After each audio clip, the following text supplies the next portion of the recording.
Good evening, ladies and gentlemen, and thank you very much indeed for coming to this meeting. What's so special about Canada? How ordinary Canadians successfully sponsor refugees. My name is Guy Goodwin-Gill, and I'm the acting director of the Caldor Centre for International Refugee Law. I would like to acknowledge the Gadigal people of the Eora Nation, the traditional custodians of this land, and pay my respects to elders both past and present, and extend that respect to other Aboriginal and Torres Strait Islanders who are present here today. I must also warn you that this event is being recorded.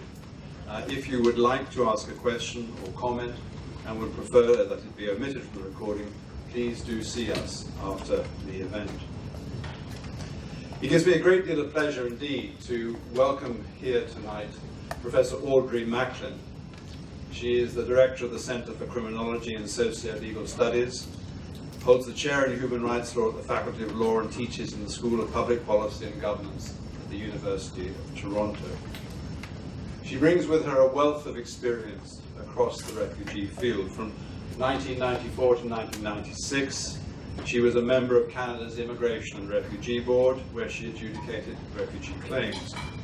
She's also acted as pro bono intervener, counsel or academic legal advisor in several public interest human rights cases. And she has written, you might expect, widely in the areas of migration and citizenship law, gender, multiculturalism, business and human rights, as well as administrative law. And she's frequently sought for comment in domestic and international affairs. But what gives me particular pleasure this evening is the fact that she has a wealth of experience and some very valuable views upon the subject of tonight's discussion, community sponsorship. Now, this is an issue which is being much debated here in Australia at the present time. The United Nations, the General Assembly amongst others, has called for nations at large to look for new and alternative pathways to solutions for refugees. And bringing in the community is also amongst the primary goals of the United Nations Global Compacts, both on migration and for refugees. And as I think we'll hear tonight, bringing in community does a great deal of good, both to the refugees who find the solutions through their efforts and to the communities which provide them with support. So without further ado, may I welcome Professor Audrey Macklin.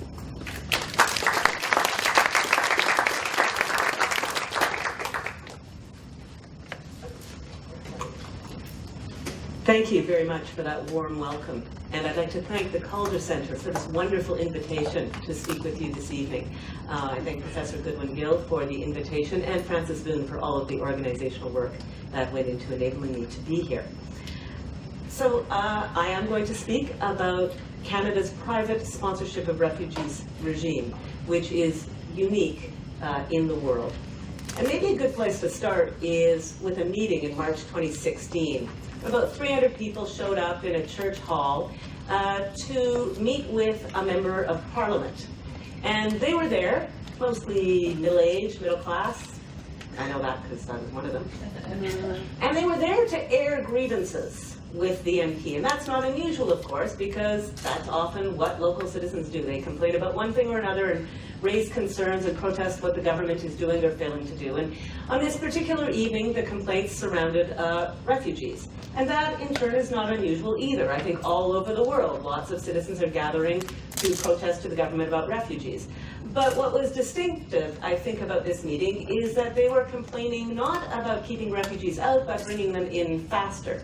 This was not a NIMBY meeting, not in my backyard, but a kind of YIMBY meeting. Yes, in my backyard. Bring them in, and bring them in now. These were private sponsors of refugees who, for many months, on the strength of the private sponsorship program, had organized themselves into groups, raised money, some of them had even rented apartments, had done all that they were supposed to do to facilitate the arrival of refugee families from Syria whom they were going to sponsor, and yet the government had apparently not been doing its job fast enough. The refugees were languishing in Turkey, in Lebanon, or in Jordan, waiting for the government to finish the screening for health and criminality and security, to complete the selection process, and to enable them to travel. And so the sponsors were protested. They're saying, look, we've done our job, why aren't you doing yours? This then is, I think, a snapshot of the particular way in which the private sponsorship regime in Canada is somewhat distinctive. And so here, what I want to address with you this evening is how that program operates, a little bit about how it came into being, and frankly, to dispel a kind of romanticism about it, I want to be able to bring to you some of the challenges that also accompany the program, in addition to its benefits and successes. So, Canada, as I said, is unique in the world in operating a private sponsorship regime alongside a public sponsorship regime. Okay, the private one is called the private sponsorship, or PSR, private sponsorship of refugees. The public one is called the government-assisted refugees, GAR for short. Around the world, Canada is usually ranked first, second, sometimes third in global resettlement of refugees. But private sponsors make up between 40 and 50% of those. And so, actually, if private sponsors constituted a nation, they'd rank fourth in global resettlement numbers. Now, in saying that, I want to accentuate what I know is obvious to all of you, which is resettlement numbers around the world, including in Canada, are trivial in comparison to need. So I don't want to overstate it. And the number of people resettled to Canada is trivial in comparison to the responsibility borne by frontline states, Jordan, Lebanon, Turkey, as well as states in Africa and in Asia that host refugees, and is even trivial in comparison to the number of asylum seekers, of course, that many European countries have accepted, like Germany and Sweden, but others as well. The other point I want to make about resettlement of refugees, in comparison to asylum seeking, is that while asylum seekers ask countries to do their job in living up to their obligations to accept refugees, to not send them back to face persecution, these are obligations that countries have voluntarily undertaken. Resettlement is not an obligation under the Refugee Convention. States do it on a purely discretionary basis. It does not challenge or threaten the idea of sovereign control over borders, because states select, choose, and bring the refugees in under no particular international legal obligation. It is, in that sense, the benevolent face of sovereignty, I suppose. Now, I'm currently undertaking research into private sponsors. You can be sure that a lot of people in Canada right now are researching refugee sponsorship. They are comparing how government-assisted refugees fare compared to privately sponsored refugees, how are the integration rates as measured according to a variety of economic, social, cultural health metrics, what are the experiences of refugees who are being resettled to Canada. There's lots of interest and attention and important research about that. My particular entry point is actually on the sponsors themselves. Who are they? Why do they do it? What is their experience of it? And the research question that I pose is, as you see, how does the project of making refugees into citizens remake the citizenship of those who do it? Okay? And there are many reasons why I'm interested in that question, but one of them is this. If you think that resettlement of refugees is a good thing, and if you think that private sponsorship of refugees is a good thing, then if you want to sustain it, promote it, encourage it, it's got to work not just for the refugees, it has to work for the people who do it. Okay? And I want to learn more about who it works for, why it works, and frankly, why sometimes it doesn't work. Yeah. So, Canada's got lots of public attention and accolades for its private sponsorship regime, and this idea that, what's so special about Canada? Are we uniquely wonderful? Well, let me just, spoiler alert, cut to the chase. No, I don't think so.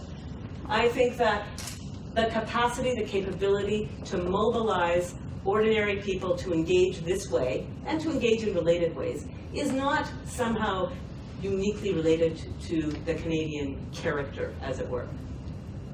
All states have within their national narratives a story about themselves that can be put to use to articulate how and why they might want to reach out to others.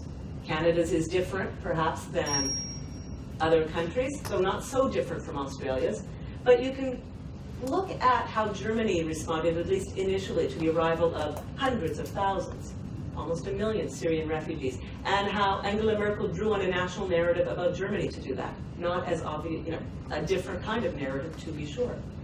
Okay? You can look at the United States, which has the similar settler society narrative that Canada and Australia have, that could easily be drawn on to support a widening, more intensive refugee resettlement, and you can see very clearly that they have not done so. My point is simply to underscore that it is not something distinctive about the Canadian national narrative about who we are or the particularities of Canadian history that support this. What's really, I think, significant here are two factors I'm going to address. One is the legal infrastructure. Canada has, like Australia, an immigration statute. In 1976, our immigration statute was overhauled, and incorporated into it, that is legislated into existence, was refugee sponsorship. Government assisted, public and private.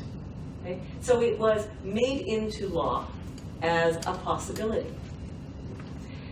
This drew on many, many years of informal, ad hoc, executive-driven, or informal processes that we would now call refugee resettlement, about which I can certainly speak if anybody's interested in the history. But for a variety of reasons, these consolidated into a desire to put them into law, to formalize them and regularize them. That, I think, is crucial, because when people responded, for example, in 2015 to the dramatic chaos and crisis unfolding in Syria with a kind of, what can I do? For many people in many parts of the world, the only thing that came to mind was, I guess I can write a check. And it's hard for ordinary people to figure out what they can do. Okay? Refugee sponsorship provided a channel through which people could direct the energy and the enthusiasm and the desire to do something constructive. I think that's vital, and that distinguishes Canada from other countries. The infrastructure was there. It had been there since the late 70s, and that infrastructure, in fact, was first road tested with the almost coincidental arrival of the so-called Indo-Chinese resettlement. Actually, this system was in place about a year and a half before the large-scale Vietnamese resettlement. But because it was in place, the response in Canada at that moment in late 1979 was to start private sponsorship in large numbers. The government also participated in government-assisted resettlement of Indo-Chinese refugees. And when the dust all settled, about 2 years later, what you had was about 60,000 resettled refugees, about half of whom were government-assisted, about half of whom were privately sponsored. That more or less 50-50 split, sometimes 40-60, is important, and I'll come back to it. Every year, the government sets targets and quotas for resettlement, and I think it's important for you to know that, because it's not as if there is an open-ended opportunity to sponsor. The government limits that. It has turned out to be quite problematic in a variety of ways. It's also the case that private sponsorship, government-assisted refugee resettlement as well, they're both slow, they're both time-consuming. The last point I'll make about the legal infrastructure is that although private sponsorship is positioned as the antithesis to public sponsorship, there's a lot of collaboration required to make private sponsorship work. It is probably better understood not as entirely private, but as a kind of public-private partnership. Why? Because it is still a government responsibility to screen for health, for national security, for criminality, and for general the meeting of the refugee definition, and to arrange for transport. Right? So all of that is done by government. And I'll return later to more things about that. The second ingredient, though, here in making private sponsorship possible is obviously political will. And here I'm just giving you a snapshot of my former Prime Minister Stephen Harper, and the current Prime Minister Trudeau. Now, private sponsorship existed as an opportunity under both governments. Prime Minister Harper in 2015, however, effectively and secretly halted the resettlement of Syrian refugees. So he, in fact, made it virtually impossible to actually sponsor and to resettle. Indeed, the famous photo of Alan Kurdi that was went viral around the world led to a revelation that Alan Kurdi's aunt lived in Vancouver and had been desperately trying to sponsor not actually Alan Kurdi's immediate family, but her brother and other relatives, and had received no word, no response at all. That information, I think, was very significant in Canada, both the failure of the government to act and the kind of Canadian connection. Things changed with the election of a new government. It could have been different. Had Prime Minister Harper been re-elected, I wouldn't be standing here today talking about private sponsorship. So let me talk now about how government-assisted refugees or public sponsorship works, how the private model works, and then a more recent innovation, the so-called blended model. All right, so government-assisted refugees. These are people who are selected by the government. They typically have been screened by the UNHCR and referred by the United Nations High Commissioner for Refugees to the Canadian government for resettlement. This can be done with greater or fewer constraints. The greatest constraint occurs when the Government of Canada requires that the refugees referred by the UNHCR be actually recognized as what are called status refugees.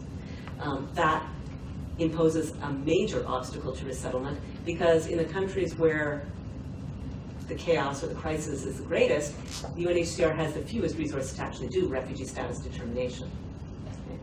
Okay. So in the case of Syrians, that hasn't been imposed, although the previous government did make it a requirement. So when somebody comes as a government-assisted refugee, they receive 1 year of income assistance that is publicly funded, effectively the equivalent of what we consider social assistance in Canada. I know you have a different label for it here. Settlement agencies in Canada, immigration settlement agencies, are contracted to do the daily work of resettlement, helping to find accommodation, enrolling kids in school, English as a second language or French as a second language training, assistance with job search and job training, healthcare registration, all of that done by settlement agencies. With privately sponsored refugees, operates a little differently. Individuals join together to form groups, and those groups in turn put up the money for 1 year's worth, the equivalent of 1 year's income assistance. They are responsible for doing what I would consider to be the daily work of resettlement, but government agencies or settlement agencies will still be involved. For example, privately sponsored refugees are still eligible for English as a second language training, and a variety of other services provided by settlement agencies. But it's the sponsors who do, in effect, the kind of heavy lifting. Now, privately sponsored refugees, unlike the government ones, are nominated by the sponsorship groups. They're the ones who provide the names of the people they want to sponsor. Those people are still screened by the government, and they're still screened to ensure that they meet the definition of a refugee, but they are named. The groups can form in a variety of ways, and I'll get to that later. I'm just going to give you the general description right now. A relatively new innovation in this scheme were the blended, what are called blended visa office referral refugees, but I'll just call them blended. So if government-assisted refugees are supported 100% by the government for 1 year, private sponsors are supported 100% by the sponsors for 1 year. In the blended system, it's 50-50 sharing on the cost. These refugees, like the government-assisted ones, are selected by the government. They are people who would otherwise be publicly resettled, but for various reasons it might be more expeditious to do it through the blended route. And forgive the photo of me, I was just trying to get across the idea that it's who the private sponsors are as opposed to the government. All right. After a year, whether people are publicly sponsored or privately sponsored, or indeed under the blended system, they exit the system of sponsorship. If they are financially independent by that point, that's great. If they're not, then they're eligible for social assistance in the same way as anybody else is. Okay.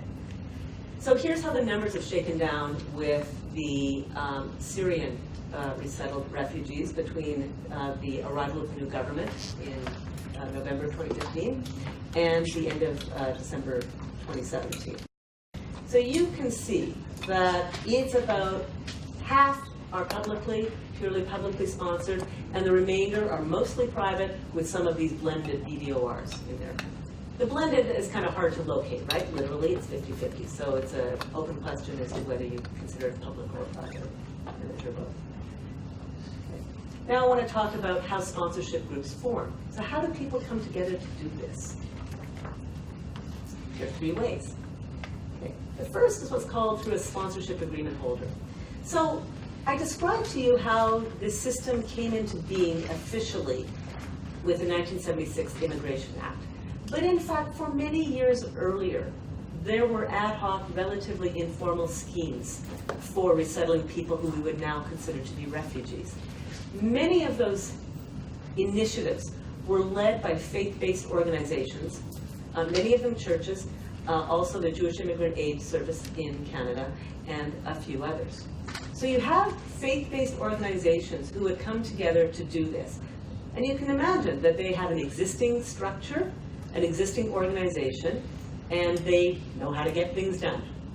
So this continued after the Indo-Chinese resettlement and became institutionalized. These folks sponsored, most of whom are faith-based organizations, about 70%, okay, signed agreements with the government that formalized an arrangement, and they're kind of like trusted partners. And so refugee sponsorship that goes through a sponsorship agreement holder is relatively faster, and it's relatively simpler because these are repeat players. They're called sponsorship agreement holders. They have an ongoing agreement over years with the government.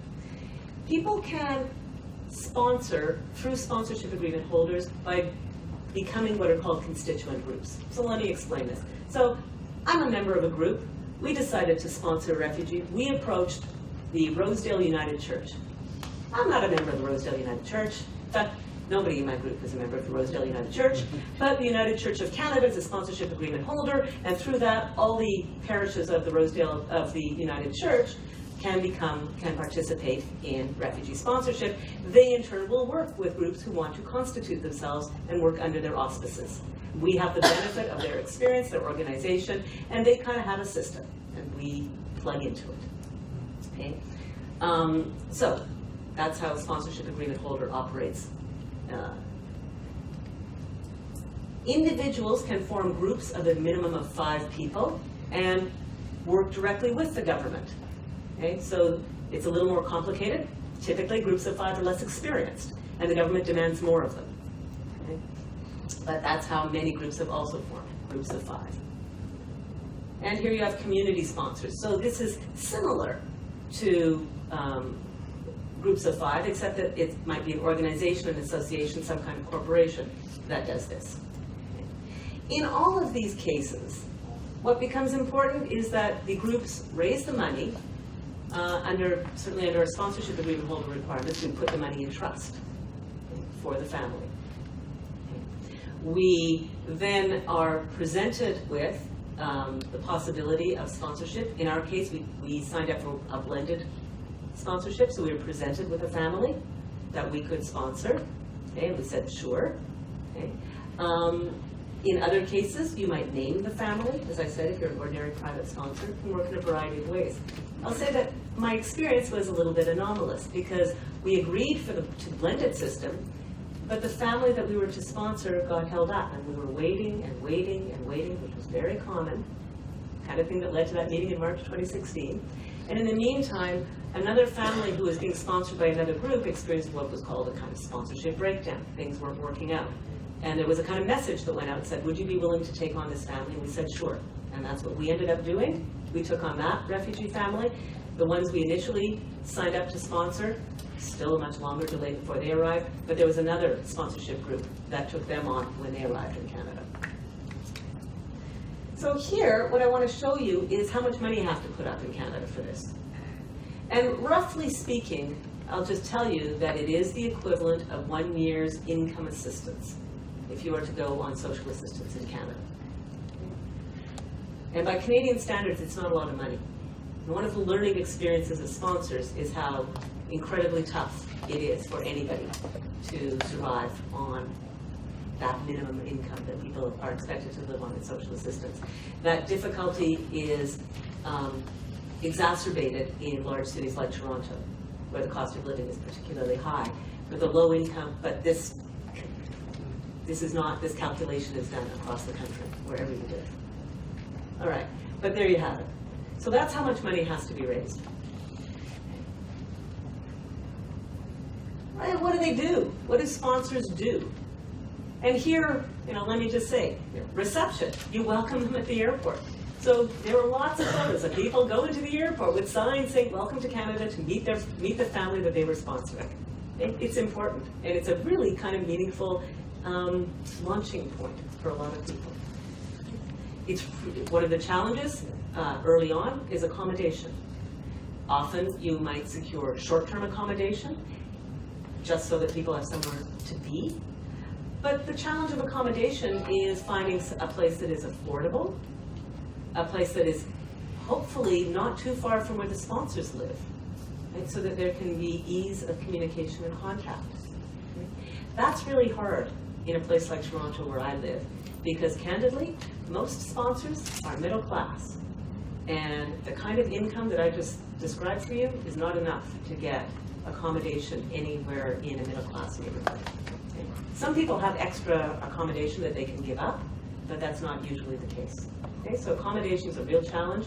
And finally, of course, it's one thing to find short-term accommodation for people, but people, of course, these are adults with families, they have preferences, right? And it's important at all stages for people to be involved in the decision-making. It's their lives, right? So one of the challenges about accommodation is, do you find something before people arrive?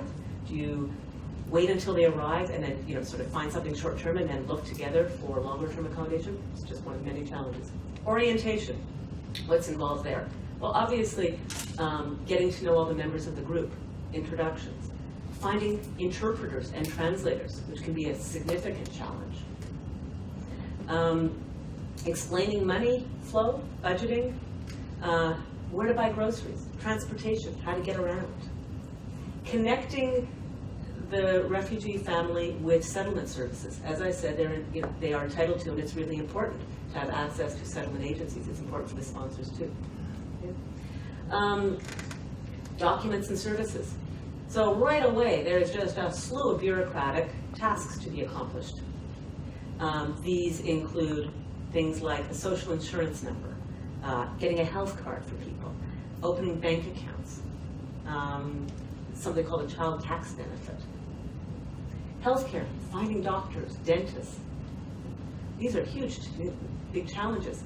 Although many groups, as I said, have a lot of social capital. So lots of groups have people on them who are doctors, who are lawyers, who are dentists. And if they don't know, or if they don't have people like that, they know people who know people. Right? That's part of what private sponsors have to offer, social capital. Mental health care is an important and a significant challenge as well, both in terms of finding it in ways that are culturally appropriate and linguistically flexible, but also because people may not know that they have mental health challenges, or even if they do experience them, it's not culturally recognized, appropriate, comfortable to be seeking out what is conventionally understood to be mental health services. This is, again, something that I know we have encountered and worked with in our group. Education involves enrolling kids in school, enrolling adults in English as a second language, assisting people who have had advanced university education in the country of origin, in Syria, in looking into whether their credentials, their education can be recognized. Short answer, very difficult. Okay? But I know in the family that we're sponsoring, there is a young woman who went almost all the way to completing a degree in engineering, really wants to finish it. It's a real, that's part of the task, figuring out whether and how something like that can be done. Employment. As you can imagine, the expectation is that resettlement will lead to independence, and a big part of independence is, of course, financial security involving and requiring employment. Again, a big challenge for people who are arriving without speaking any English, people who arrive with skills but an inability to have their credentials recognized, people who arrive with skills that aren't necessarily suitable for an urban labor market, One of the things that sponsors try to do is assist in that job search process. Again, social capital is huge here. The ability, knowing people who know people who might be able to provide a job. And finally, as you can imagine, is just being there for people. Emotional, moral, social support. And let me say that although I think from the outside, perhaps one of the most daunting things about sponsorship is they're having to come up with a whole lot of money to sponsor a family support, provide financial support for a year. I can tell you without question that the money is not the hardest part by far. The biggest challenge, the hardest part is time. And the biggest asset to any refugee sponsorship group are people who are either retired or students. People who have time, resources, experience, initiative, and patience. That's huge. And that's actually the biggest asset. So, very briefly, I'm just going to talk a little bit about the challenges and rewards for private sponsors.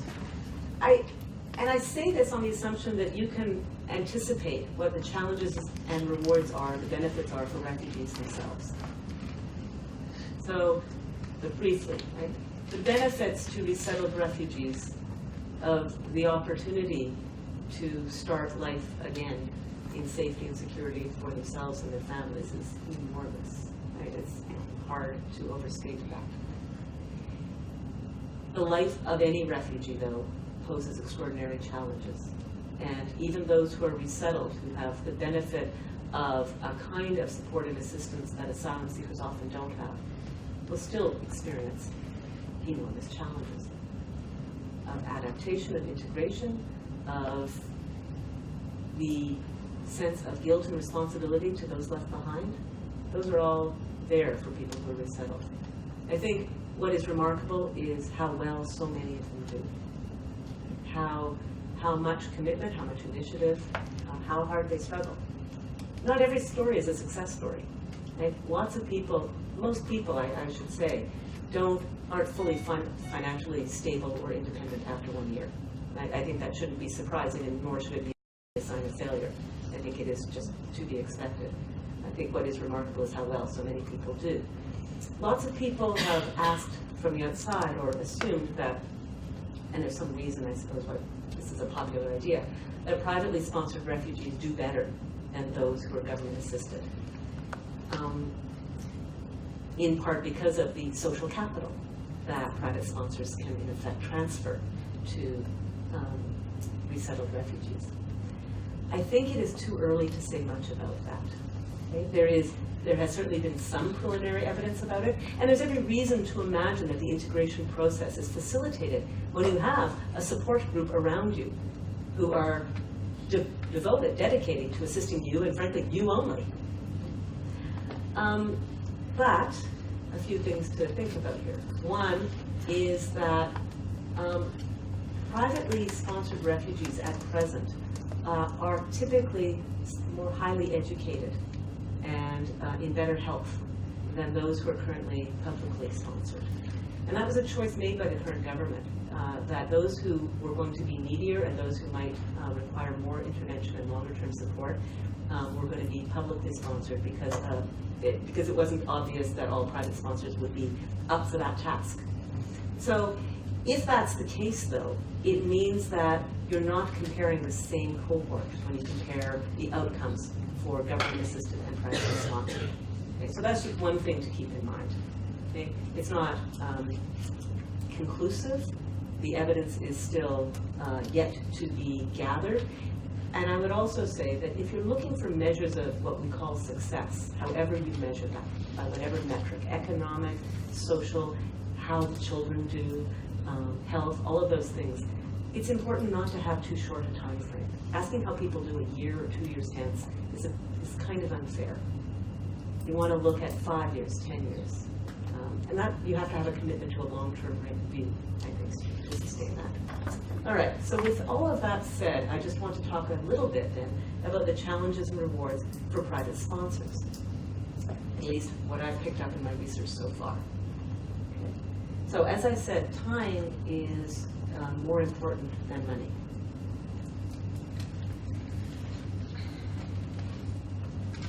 The challenges in relationship between the sponsors and the refugee family are those which you might predict. Okay? They might, but let me just say, rather than me tell you what they are, I've already conducted an online survey of about over 500 private sponsors. We're going to move into the interview phase yet, but next. But let me just give you a few quotes about some of the challenges that they experience.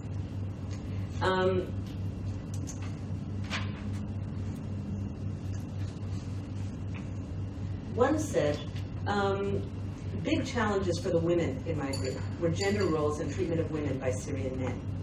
Lots of discussions about women's roles and how Syrians would adapt in Canada. There's a feeling in our group that the next generation will be more open to integrating into Canadian society, into their culture. Another said,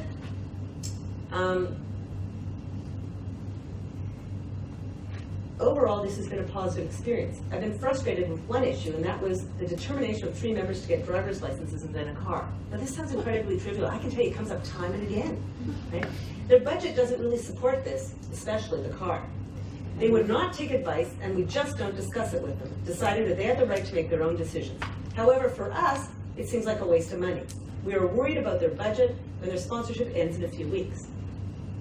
This captures a lot of the challenges that go into the relationship between the sponsorship group and the refugee family. And for what it's worth, I've heard a lot more about that than conventional, what you might expect to hear about differences in culture, even about gender. This one comes up a lot, both cars and smoking. But the underlying tension is a difficult one about how interventionist should sponsors be. The model of this is not unlike a family class sponsorship in Canadian law. The idea that you provide financial support for this family, you do it with your own family when you sponsor them, and that there's a sense of your responsibility for them. But this family is not your family, and those children are not your children. And autonomy and respect for that is a real challenge. On the one hand, the thing that sponsors bring is we know how things are done. We know how much money you have and how far that money will go, and we know stuff, so why don't you listen to us? Okay? The other piece of it, though, is these are adults. These are people who were living their own lives somewhere else, who made decisions, who did what they thought was best for themselves and their families, and those things may not be the same things you think are important. How do you mediate that? It's a real challenge, and one which is, I think, undertaken in goodwill by everybody, but there's no doubt that this is a challenge. Okay? The flip side of it, I think, maybe I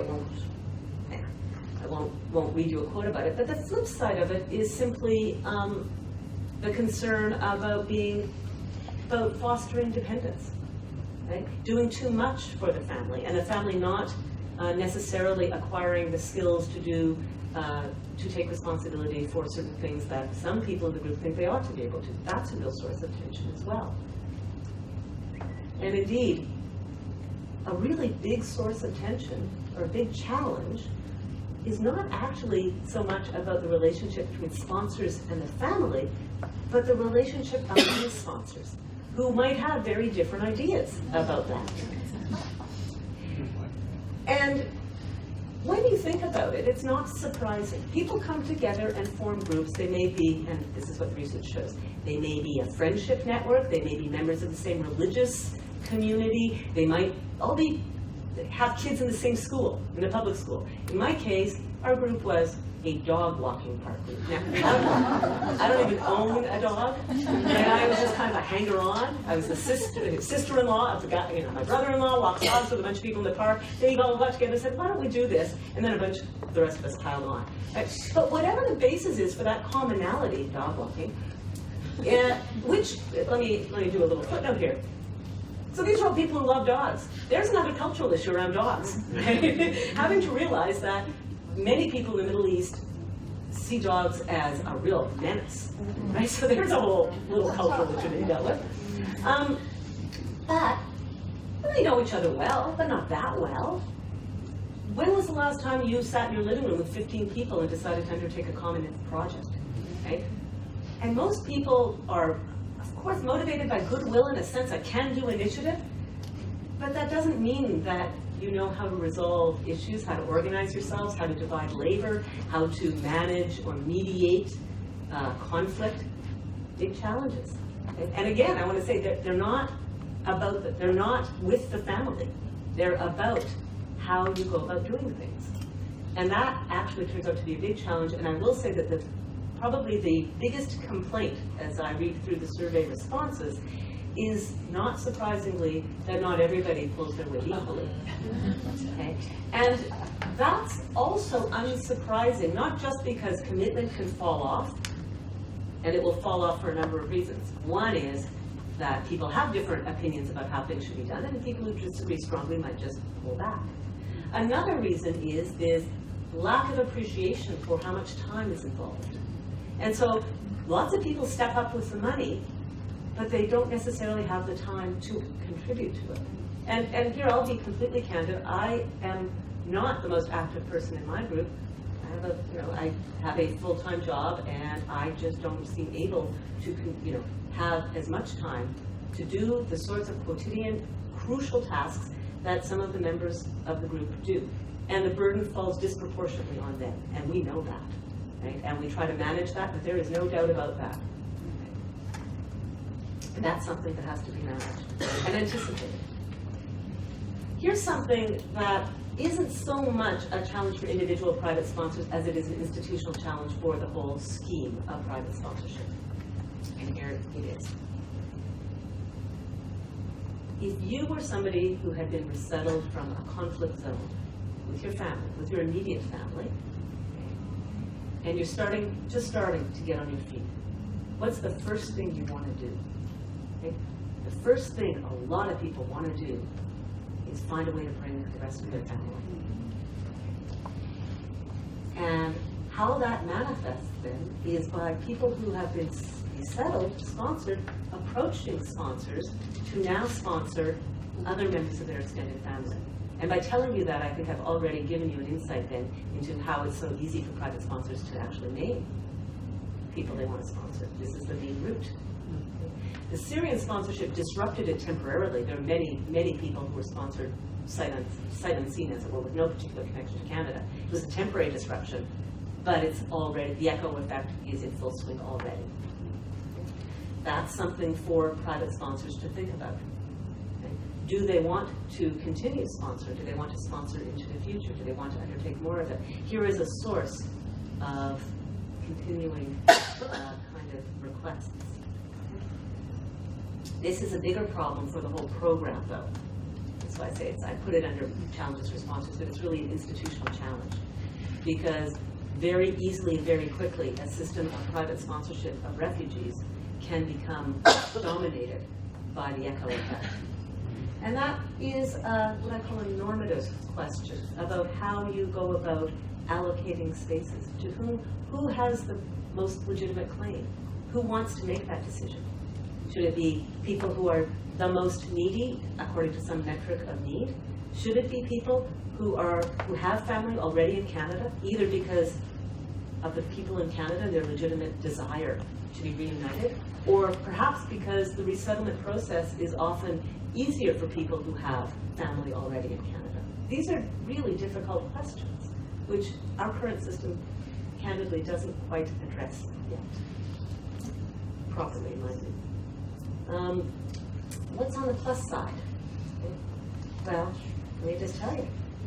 Surprisingly satisfying, surprisingly emotional involvement, become like family members, made me very anxious about all the other people in the world who are suffering.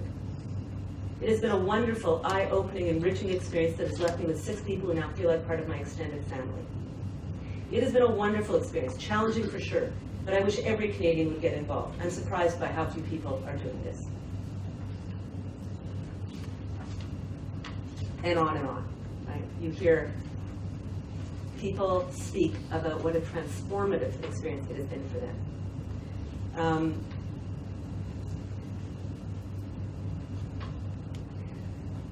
I feel that our sponsorship experience has positively impacted our own personal sense of community and commitment to community within Canada.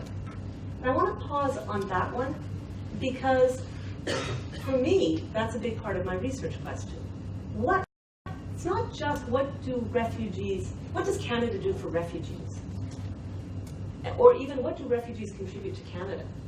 Both of those are, of course, legitimate, important questions to address. But I'm interested in what does the experience of sponsoring refugees do for Canadians and for their communities that we can consider a positive contribution, one worth sustaining, encouraging, and promoting.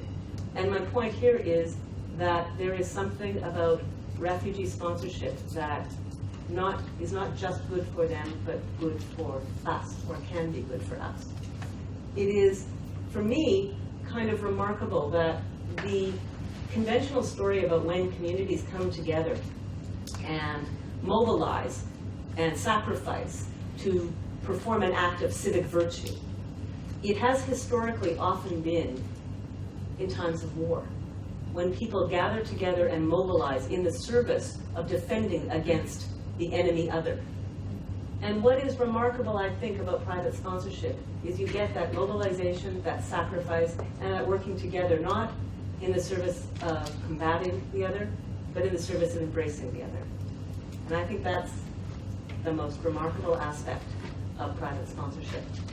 And what I mean by political mobilization here is the idea that it can, in fact, create amongst people a greater awareness, sensitivity toward not just the particular families that they're sponsoring, but the issue of refugees and refugee problems worldwide. Now, I know that there is significant interest in this idea of whether private sponsorship could be transplanted elsewhere. And indeed, there is a kind of, there are these sort of entrepreneurs out there promoting the Canadian model. And I want to say a few things about that. One is a cautionary note about the private dimension of private sponsorship. Canada has a system of public sponsorship of government-assisted refugees. For historical contingent reasons, after the Indo-Chinese resettlement, it shook out at about 50-50. Since then, those who are most active in refugee resettlement, namely those sponsorship agreement holders and others, have been adamant on what they call the principle of additionality. I think additionality is a made-up word by them, but I'm going to use it. And the principle is this, that private sponsorship should only ever supplement, it should never supplant or replace the government commitment. That is to say, you don't actually want to see the privatization of refugee resettlement. So if the private system starts to cannibalize the public, that is, the government if the private starts to cannibalize the public, what happens is, quite legitimately, I think, people won't want to sponsor, right? Why should we be doing the job that the government ought to be doing? It's only if the government is doing its part that you can then say, okay, we will also step up and add to that. We will supplement that. So I think there's a real note of caution here. Okay? If private sponsorship is or is seen to be diminishing a public commitment, then I think it is much less likely to succeed. Obviously, in Canada, this principle of additionality is in some sense entirely contrived, right? Because the government could always do more. It could always resettle more. It is just a historical contingent fact that it shook out at 50-50, and that became the benchmark of sustaining it. Another note, the idea of of initiating private sponsorship in other countries, I think cannot be a top-down project. It cannot be a government project. It has to be a bottom-up project. It has to come from the grassroots, from the people who are doing it, who are in a position to, in a sense, formulate a structure and put it forward as, this is consistent with what we either have been doing or want to do, and here we come with this. And I think that if it is a government project sold by the government, I think it would be much harder for it to take root, frankly. That means that there has to be somebody to champion it from the non-government sector. My sense, but I could be mistaken about this, is that in Canada, the champions came from largely the faith-based organizations, starting 67, many decades ago. Okay? It could come from the private sector, it could come from business, it could come from elsewhere. I don't think it can only come from the NGO sector, from civil society. It has to come from somebody who government has other reasons to want to listen to. I'm sorry to put it so crass. Yeah. That would be the Canadian experience, and I suspect that is genuinely true. The other thing about private sponsorship, as I said, it's collaborative politics. It is working with government. It is not oppositional politics, which is often the politics of asylum. You have to figure out how to navigate that, about which I have more thoughts, but I'll hold off for the moment. So I think there are many possibilities beyond that which Canada does. I think every country has to think about what works for it. So I am not in the business of trying to just sell you a plug-and-play model by any means. And let me just add, actually, one thing that we don't have anymore that I think has been a terrible loss is a system for volunteering to support government-assisted refugees, where individuals could step up just on a personal basis and provide assistance. The government canceled that. The previous government abolished that program. It was left to be resurrected by individuals, as it was, but it's much slower to come back. And it is equally important, and of course it doesn't depend so much on being able to raise funds. With all of that said, what I'd like to do is pause here and hopefully take questions that you have about the program that you have to answer. Yes, we do have a little bit of time for questions, so if anyone would like to ask, yes, I thought so. I'm going to pass the microphone over and pass it around to Margaret. Thank you very much, Audrey. It was fascinating. I have two questions, one very practical, one a little bit broader. The first is, do the groups get access to free interpreting, or do they have to pay for interpreters so they can communicate? The second question is probably a little broader. Is there a system whereby the sponsoring groups are vetted, trained, and their work monitored? Because you speak about goodwill, but goodwill doesn't necessarily come with competency or the right objectives. Right. So on the first question, a lot of interpreters were informal and doing it on a volunteer basis. So no, they aren't provided with paid interpreters. Some people had to hire interpreters for, Which costs lots. Yeah, but it's a lot of money. So various settlement organizations, for example, what we've worked with, the Arab Community Centre of Toronto had developed a roster of volunteer interpreters. There are a lot of university students who speak Arabic, so it largely is volunteer-based. In terms of training, yes, there is training. The sponsorship agreement holder organizations, which have been involved in this for decades, provide training. Something called the Refugee Support Training Program, run by the government, also provides training for sponsors.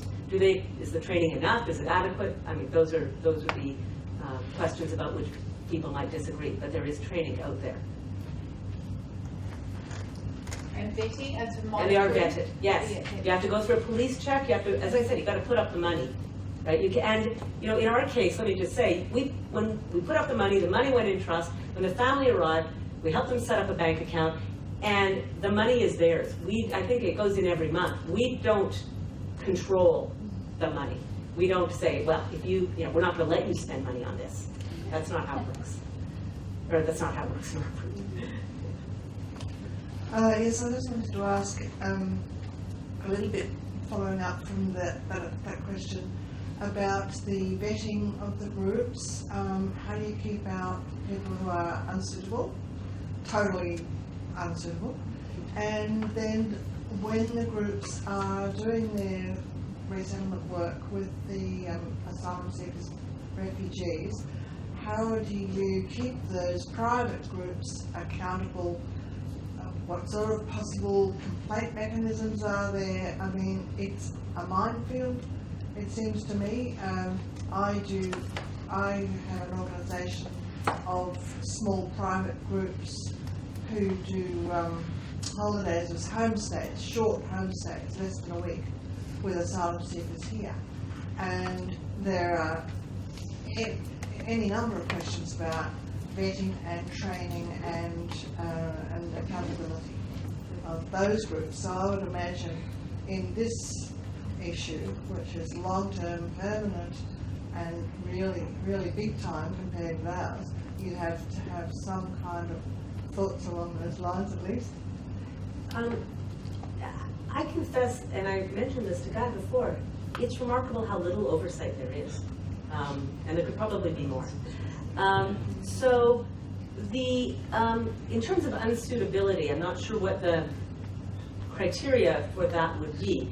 As I said, you form a group, and it's up to you who's in the group. You have to come up with a settlement plan.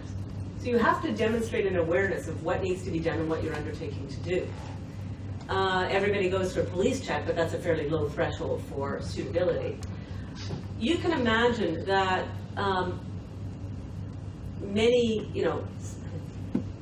there are a lot of people who would be unsuitable for refugee sponsorship, and they're the kind of people who wouldn't want to do refugee sponsorship.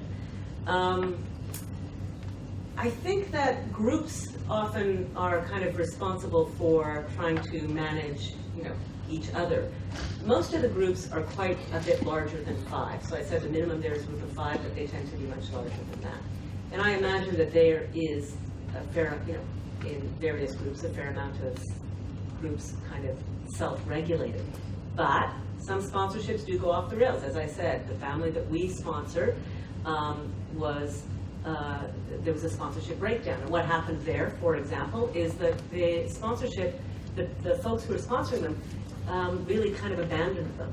It turned out that this sponsorship group was sponsoring like 12 families. Well, they had the money and they had in-kind contributions, particularly accommodation to offer. What they didn't have were people on the ground. And so they really just kind of weren't able to provide the kind of support that was needed. This then came to the attention of the sponsorship agreement holder organization, who then put out the message, and we kind of took it on. But let me say that the government, so I think sponsorship agreement holders have developed some mechanisms of accountability. The government, is open to sponsorship transfers in cases of breakdown, but their engagement has not been particularly strong. So I think it has often fallen to the sponsorship agreement holders. Where these things happen outside of the sponsorship agreement holder context, in the groups of 5, for example, I candidly can't tell you what goes on. And one of the concerns that I do have is about accountability. Having said that, it's surprising that there aren't more horror stories out there, because I haven't heard very many. One more question.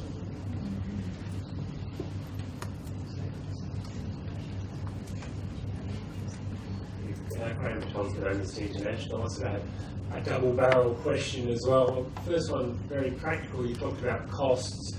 What about flights and the sort of medical checks beforehand? Who pays for those? And my second question, I guess, is around the selection of people. And you talked about the echo effect. And I mean, in Australia, we had a pilot private sponsorship, which essentially became a de facto family reunion program.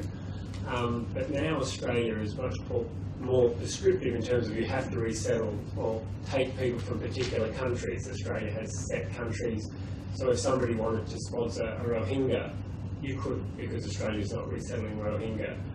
What capacity do private sponsors in Canada have to actually select people from countries outside those that the government is actually taking people from? To the best of my knowledge, private sponsors can select from a variety of countries. I don't think there's a limit on where private sponsors can select from.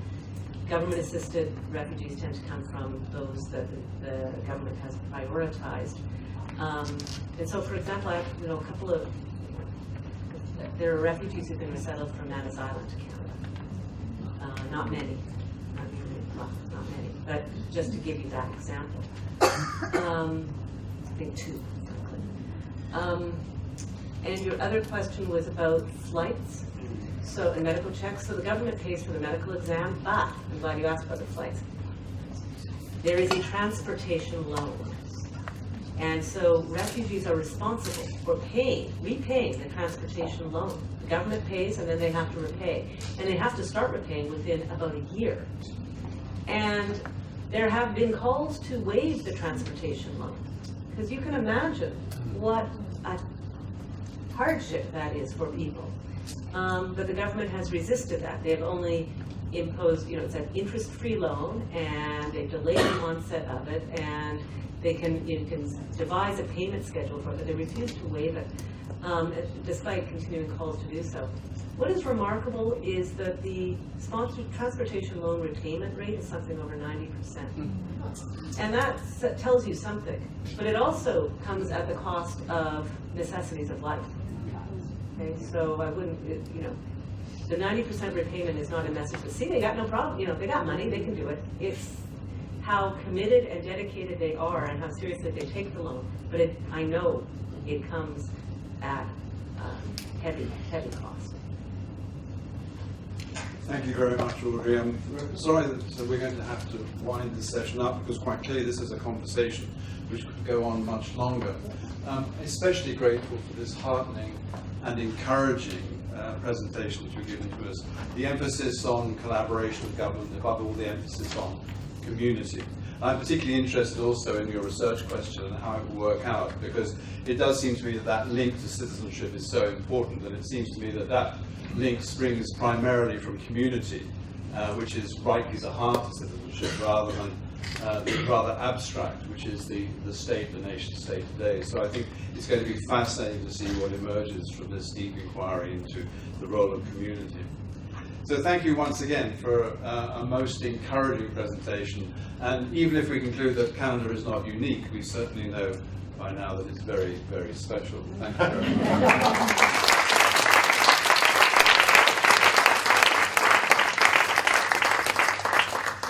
I'd also like to thank Adams very much for the hospitality that they've shown us once again in this wonderful location, especially to Laura and also to Matt Richards for hosting the event at this time. Above all, though, I'd like to thank Professor Audrey Macklin for taking time out of what I know is a very busy schedule to come and speak to us today. And I'd like to thank also my colleagues in the Cowell Centre for having worked very hard and very well to make this such a successful occasion. They, as you might see, are standing in front of some excellent publications which we have for sale. One publication by Claire Higgins on asylum by boat, the award-winning book by Madeleine Gleeson, Offshore, Behind the Wire on Manus and Nauru, and Refugees, a little book by our very own Jane McAdam and Fiona Chong. Jane is our director currently on leave at the moment. She's with us just briefly tonight, which I'm delighted to see her. Thank you all very much indeed, and I'm sure this, as I said, is a conversation that will go on. Would you please finally join me once again in thanking our wonderful speaker, Audrey Macklin.